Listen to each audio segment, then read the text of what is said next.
وحبيبي عاين لها واصلها الدمع صاح ما يحتاج النخوة وبطل من الونين، وانا عبد ابن الرسول وعبد امير المؤمنين. ذاب قلبي من سمعت بكربلاء خير حسين،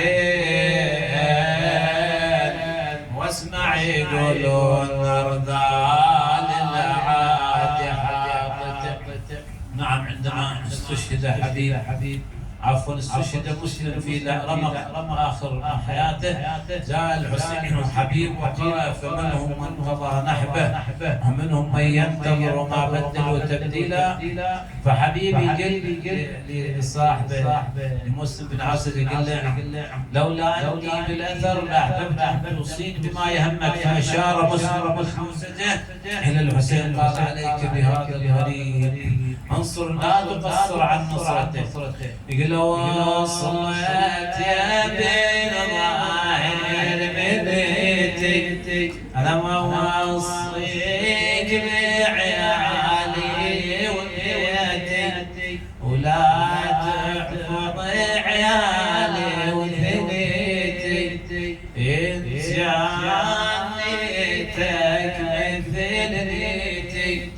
بالحسين وعياله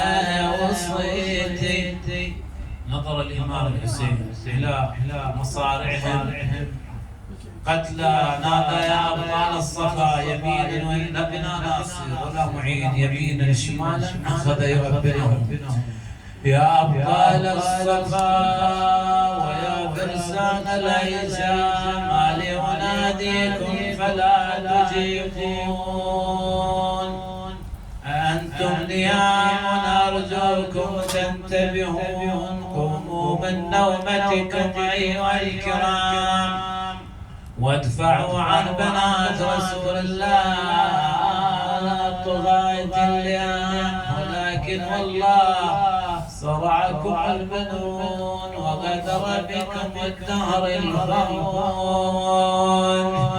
ولقد ضاوا حقين عليهم دون الاخيار ولا خلى خواتي حسين تنضى لما طاحا وتفايض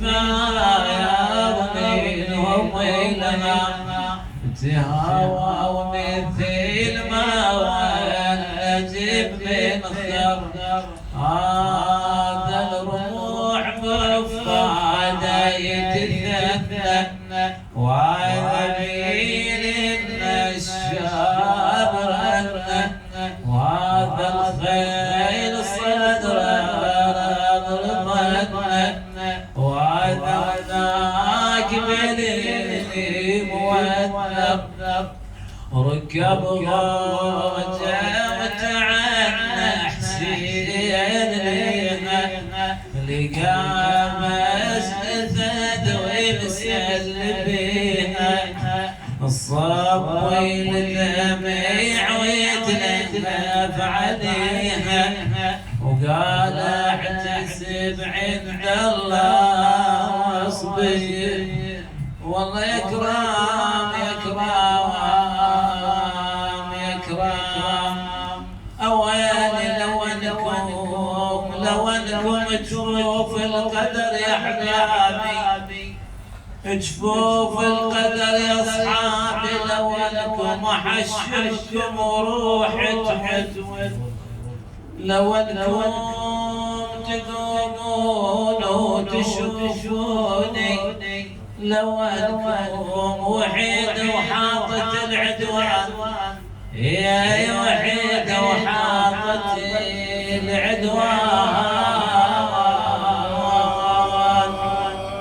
انا يا اهل الشيم والله يا اهل الشيم هذا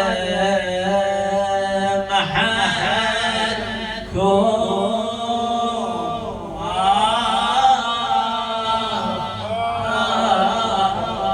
ولازم تظهر هممكم والله ما يمناسب إكرام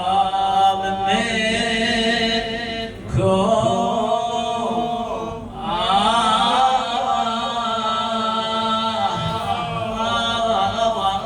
تخلون بالذلة تخلون بالذلة حرام